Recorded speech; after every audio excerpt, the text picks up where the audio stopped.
రెండు చెట్ల కథ. ఒక చిన్న గ్రామంలో రెండు చెట్లు ఉండేవి. మామిడి చెట్టు మరియు వేప చెట్టు. మామిడి చెట్టు తన తీయనైన పండ్లు చూసుకొని చాలా గర్వపడేది. అది తరచూ వేప చెట్టు వైపు చూసి ఇలా చెబుతూ ఉండేది, నువ్వు ఇంత చేదు ఇంకా పనికి రాకుండా ఉన్నావు. నీ పండ్లు లేదా వాసనను ఎవ్వరూ ఇష్టపడరు.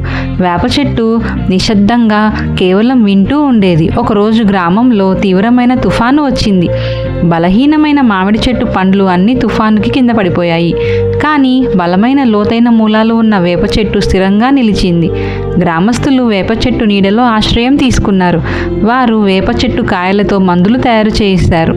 ఆకులను అనేక రోగాలను తగ్గించడానికి ఉపయోగించారు. గ్రామస్తులు అన్నారు, ప్రతి చెట్టు తన ప్రత్యేక గుణాలు కలిగి ఉంటుంది. మనకు మధురమైన మామిడి మరియు వేపాకు గల చేదు రెండూ అవసరం.